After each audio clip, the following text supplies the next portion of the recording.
I knew something was off the minute I pulled up to my late uncle's lot and saw a 6-story concrete monster where his old garden shed used to be. I threw the car in park and just stared. It wasn't just a few cars tucked behind a fence. No, the HOA had built an entire parking garage on my land. My name's Simon Prescott. I inherited this lot 2 months ago when my Uncle Gary passed. He never married, had no kids, and left everything to me in his will. This included the vacant lot across from the house where he'd lived for 40 years. It wasn't much, just a 1/4-acre patch of gravel and weeds behind the community clubhouse.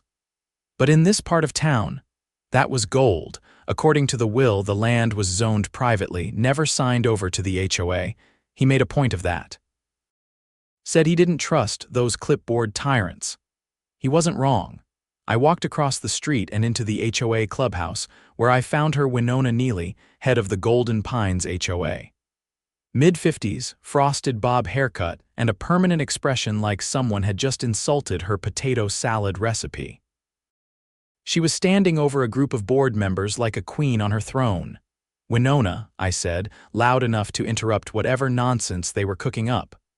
"What the hell is that across the street?" She blinked like I'd spoken another language. "Excuse me, the parking garage." "Built on my lot." She gave a tight-lipped smile. "That land belonged to Gary, yes, but he stopped paying his dues years ago. The HOA took possession." I laughed. "That's not how property law works." "We have bylaws, Mr. Prescott," she said, stepping closer. "The land was unused." "It was a hazard. We served multiple notices." I pulled a thick manila envelope from my backpack and dropped it right on the table.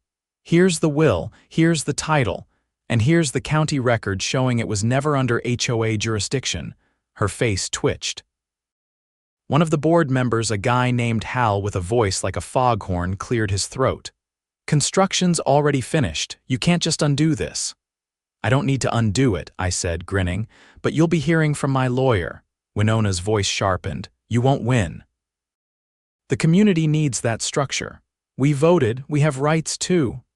"Yeah," I said, "but I have the deed." I walked out before she could spit another word. That night, I called up a guy I knew from college specializes in property disputes. When he heard what happened, he asked me to email every document I had. The next morning, he called back with 2 words. "They're screwed." 2 days after I dropped those files in Winona's lap, I got a call from my lawyer, Darren.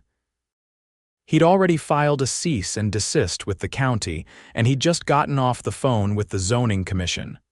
"They never pulled a permit," he said. "Not one. The entire build violates half a dozen municipal codes, including erecting a structure over 6 feet without public notice or an environmental impact assessment." I was silent for a beat. "So they just built it on a guess. Looks like they bribed someone at the permit office or forged paperwork." "Either way, the county's opening an investigation. You're going to want to swing by the Civic Center tomorrow." I showed up early. The zoning commissioner, a lean man in square glasses named Merritt, met me in a cramped office that smelled like burnt coffee and printer toner. He slid a folder across the desk. "Your uncle's lot is privately held under Parcel 48B, he said. "According to county records, it has never been annexed into any HOA jurisdiction. But 6 weeks ago, someone submitted a zoning variance application under your uncle's name. Forged signature. No notary stamp, claimed the land was common space." I opened the folder. The signature was laughable, not even close to Gary's. "Who submitted it?" He tapped a name on the bottom of the page. "Trevor Lunt, HOA treasurer." I didn't recognize the name, but I wrote it down.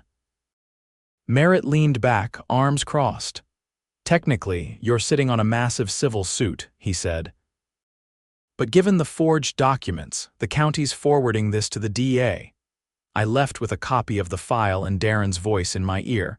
"Don't speak to anyone else on that board until we get subpoenas." I had no intention of talking, but I did start filming. I installed 2 wireless cameras, one on the back of my uncle's old house, the other on a lamppost near the lot. Within 48 hours, I had footage of 3 HOA board members directing vehicles into the garage. collecting cash from non-residents for monthly parking spots. And my favorite Trevor Lunt unlocking a metal cash box behind a fake vending machine. They'd turned it into a private profit engine. Darren was ecstatic. That's criminal use of stolen property. We're not just talking civil damages anymore. That's felony fraud, wire fraud if they used electronic payments, possibly even racketeering if we find more accounts. By the following Monday, the county posted a stop work order on the garage. Then came the subpoenas.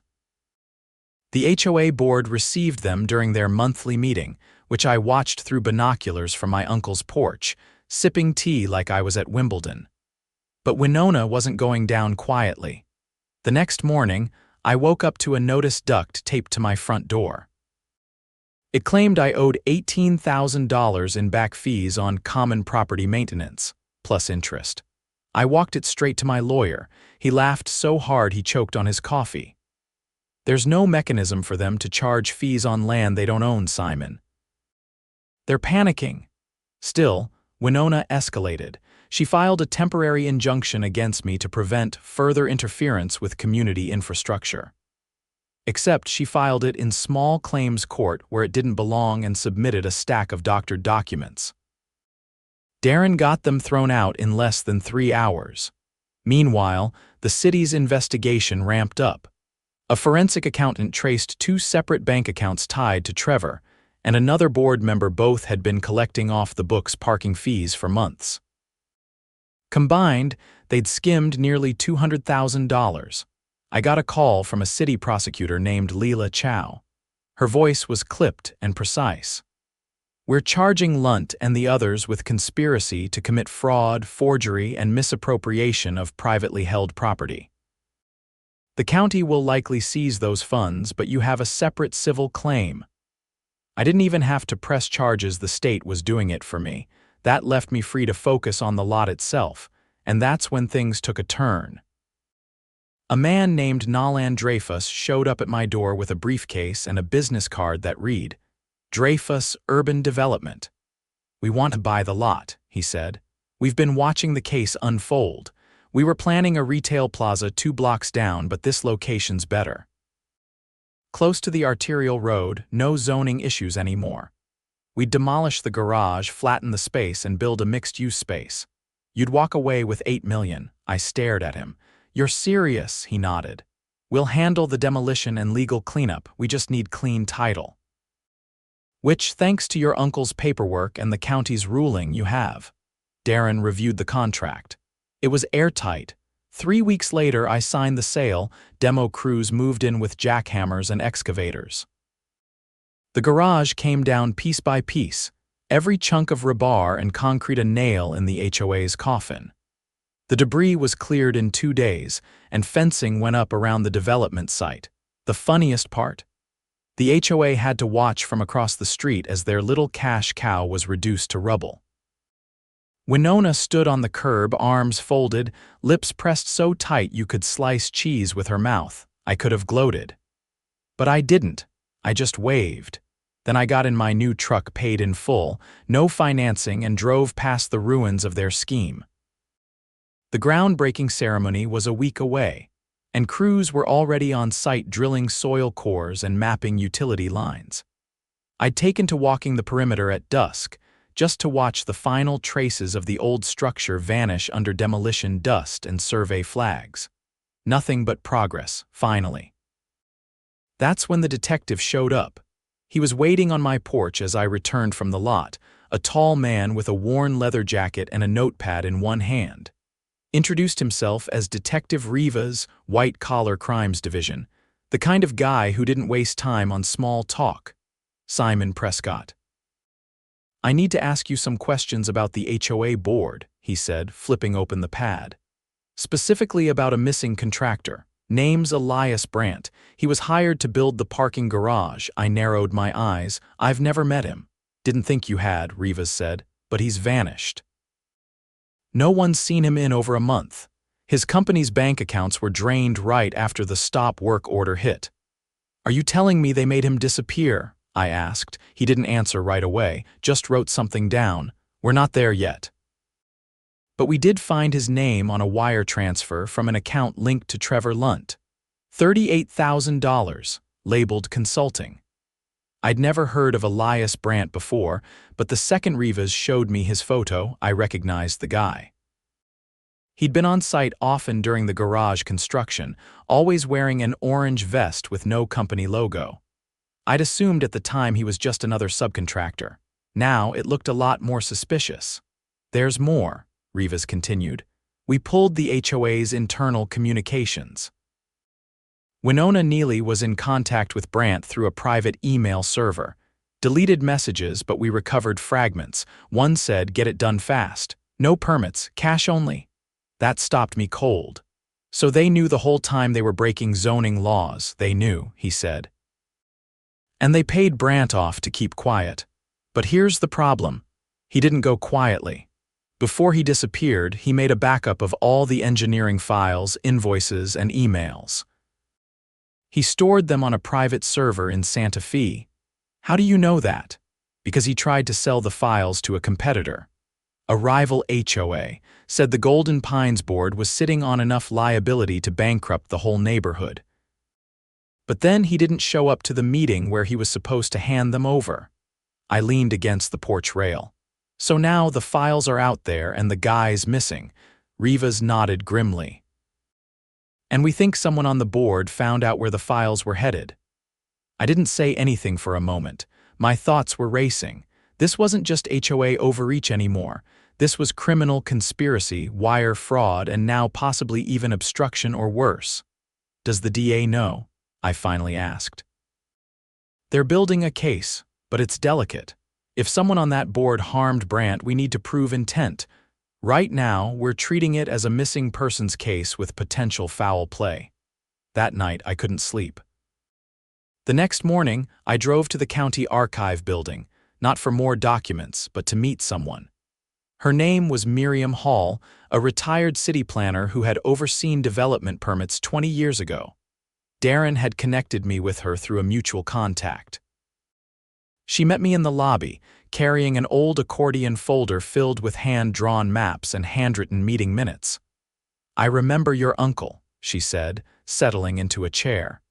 "He was the only resident who actually read the zoning bylaws. Used to show up to planning meetings with color-coded tabs." I smiled faintly. "That sounds like him." She opened the folder and pulled out a faded blueprint. "Here, parcel 48B, originally part of a utilities staging area, never reassigned. Your uncle had it surveyed in 1999 and registered the boundary as private use only. That designation can't be changed without a full vote by the Planning Commission.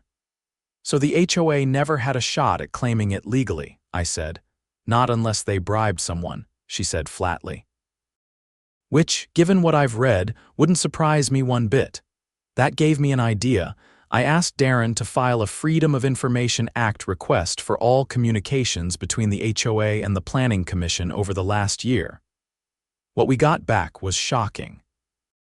There were over 200 emails between Trevor and a former assistant clerk named Owen Furling, a man who'd quietly resigned 3 weeks before the garage was condemned. One email stood out. It was timestamped the day before the construction began. It read, "Slip the variance in under the radar. Add a retroactive stamp, I'll handle the log." We had our inside man. Darren immediately forwarded the emails to the DA's office. Within 48 hours, a warrant was issued for Furling's arrest. He tried to flee the state, but was picked up outside Las Cruces with a duffel bag full of burner phones and $5,000 in cash. Furling flipped almost instantly. He admitted to forging the zoning variance, backdating inspection reports, and deleting permit request denials from the public system. In exchange, the board had promised him a cut of the parking fees, plus a fake job title to cover the income. With his testimony, everything unraveled fast. The DA indicted Winona, Trevor, and 2 other board members on charges of conspiracy to defraud, forgery, and obstruction of justice. But the real bombshell came from Furling's second statement. He claimed that, after Brandt threatened to expose the scam, Trevor paid someone to handle him. That's when the missing person case became something else entirely. Detective Rivas called me late that night. His voice was tense. "We found Brandt's truck, burned, in an irrigation ditch outside town. Was he?" I didn't finish the sentence, "no body," but there was blood inside. And a burner phone with a message draft addressed to Simon P. never sent. I sat down, suddenly cold all over. "Why would he be contacting me?" "Because you were the only one who stood up to them publicly. Maybe he thought you'd help him. Maybe he was trying to pass the files to you before he vanished." I didn't know what to say. The developer, Dreyfus, called the next morning with an update of his own. "We've had to delay the groundbreaking," he said. "City's putting up red tape while the investigation's ongoing, but we're not backing out. In fact, the press is eating this up. We've got reporters calling daily, the scandal's working in our favor." He wasn't wrong. Local news stations started running exposés on the Golden Pines HOA. Footage of board members being let out in cuffs, angry residents demanding emergency elections, and the phrase "parking garage racket" becoming a punchline on late-night radio. One resident even started selling T-shirts with a cartoon of Winona behind bars that read, "My HOA went criminal and all I got was this fine." The new interim board appointed by court order reached out to me directly. A woman named Alicia Vega was acting president now, and she wanted to meet. We sat down at a neutral spot, a quiet coffee shop near the courthouse. "I'll be straight with you," she said. "We didn't know the half of what was going on. Most of us just thought they were strict, not criminal." "I believe you," I said. "But how did no one question the money? They told us it was from new dues, said we had a surplus thanks to smart budgeting. We never saw the books." I gave her a long look. "You're going to need to audit everything," she nodded. "Already in the works, and we want to formally apologize. When this is over, I'd like to invite you back to speak at the next full meeting. Let people hear the whole story." I told her I'd think about it, but I already knew my answer. A week later, I stood before 50 residents in the same meeting room where Winona had once ruled with a clipboard and condescension. This time, though, the mood was different. People clapped when I walked in. They listened. And when I finished telling them what really happened without dramatics, just facts, there was something like relief in the room. They'd been conned. But now they were free. Outside, the fences around the development site had new banners. Not HOA property signs, no. These were bright blue with bold white lettering, "Coming soon, the Prescott shops locally owned. Community built," and below that, in smaller print, "No HOA fees required." The interim board dissolved the HOA's private security contract after the indictments came down. No one wanted the optics of uniformed rent-a-cops lingering around while former board members were being arraigned. That left a vacuum. A quiet one, but noticeable, especially when someone broke into my uncle's old house. It happened 2 nights after I spoke at the community meeting. Whoever it was didn't take anything, just rifled through drawers, flipped over a file cabinet, and left muddy bootprints across the study floor. There were no signs of forced entry. The door was unlocked, my mistake, but the lock wasn't damaged. I reviewed the exterior camera footage.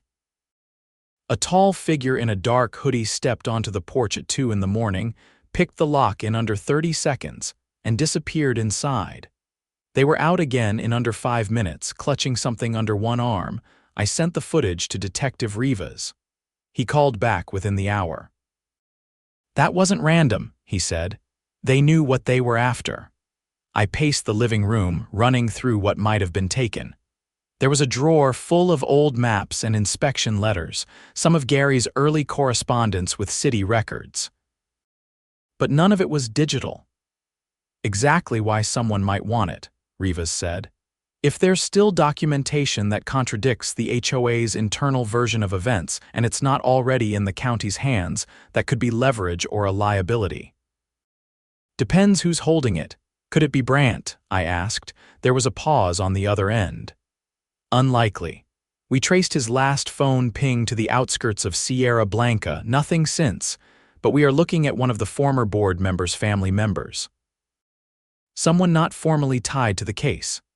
The next day, Alicia Vega called and asked if I could come down to the new HOA office now relocated to a shared space in the strip mall, a far cry from their old clubhouse fortress. I agreed, but told her I'd bring Darren along. He didn't argue. When we arrived, Alicia looked exhausted. Her blazer was wrinkled, and there were 2 half-empty coffee cups on her desk. "We found a storage room below the clubhouse," she said, motioning toward a banker's box filled with laminated documents. "Hidden behind a false wall in the janitor's closet." Darren pulled out a file and flipped it open. His expression tightened. "These are falsified lien notices, over 100 of them. Some of them are for properties that never even existed," Alicia said. Trevor and Winona were issuing fake fines under phantom parcel IDs, then laundering the payments through a third-party landscaping company registered under a shell entity. I picked up one document.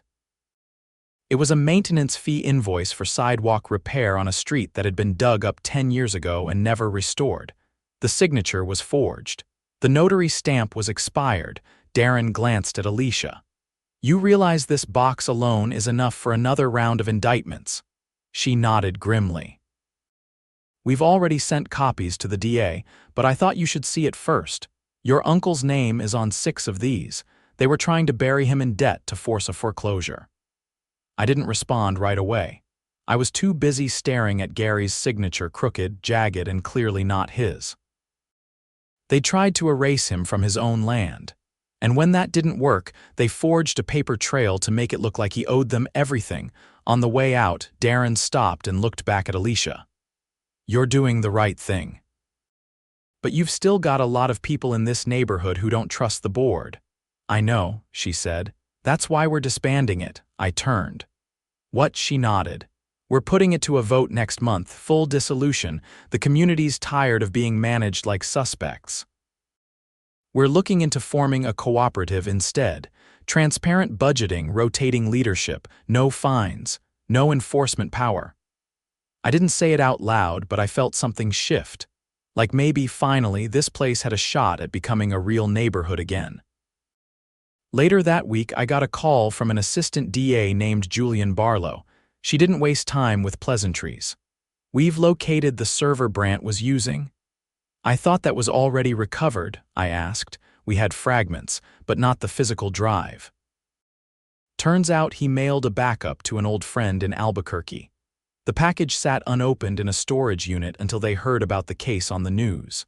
She took a breath. "It contains full schematics of the garage, every invoice, every wire transfer, and a video." That caught my attention. "Of what?" Brandt, speaking directly to the camera. "He recorded it 2 days before he disappeared." I sat down. "What did he say?" He names names. "Says he was pressured into fast-tracking the build by threats of legal retaliation. Says the board offered him a 10% cut if he omitted structural safety inspections. He even mentions a specific concrete supplier who falsified the PSI ratings on the support beams." My stomach sank. So it wasn't just illegal, it was dangerous. Extremely. That structure wouldn't have lasted 5 years. It would have collapsed under full load. Worse if it had been raining. I closed my eyes. "And the DA's moving forward, we've added charges. Endangerment, criminal negligence, and in Brandt's case posthumously if it comes to that evidence tampering. The grand jury meets Monday." The same day the Prescott Shops project broke ground, the opening ceremony was modest. Just a row of folding chairs, a podium, and a few camera crews from local outlets. Nalan Dreyfus gave the opening remarks, praising the neighborhood's resilience and promising local tenants first access to retail leases. Then he handed me the mic. I stepped up slowly, looked out at the crowd. No suits or board members this time, just families. Teenagers on skateboards. Retired couples sipping from thermoses. Real people. "I didn't want any of this," I began. "I came here to check on a lot I didn't know I'd inherited. I thought I'd be here a week, maybe 2. Instead, I watched a group of people try to rewrite the law to serve themselves. And I watched all of you rise up and say not this time." A soft murmur of agreement rolled through the crowd. Someone in the back clapped once. This development isn't just a business deal. It's a reset. A line drawn in concrete and steel that says corruption doesn't get to win. Not here. After the applause faded, I stepped down and joined Darren near the edge of the lot. He leaned over. "You ever think about staying?" I looked around. The signs were already up. A bakery called Finch and Flour had leased the corner space. A community co-op was taking the center unit. There was talk of a public art wall. "Yeah," I said. "I've been thinking about it." The final nail in the old board's coffin came 3 weeks later. A grand jury indicted Winona Neely and Trevor Lunt on 36 counts each, ranging from felony fraud to conspiracy to commit endangerment. Owen Furling took a plea deal in exchange for testimony. Sentencing was swift. The judge didn't bother with leniency. The old clubhouse was sold at auction. The proceeds went into a community fund, managed by a newly elected council of residents. They used part of it to repair sidewalks and build a shaded plaza at the edge of the new shops. They named it Gary's Corner. I visit it every Saturday now. Sometimes I sit on the bench near the plaque. It's simple, just his name and the words. He paid attention when it mattered. And every time I sit there, I think about how close this place came to losing everything. How easily power can slip into greed. But also how, with enough light, even the darkest corners can be rebuilt, not by boards. Not by bylaws,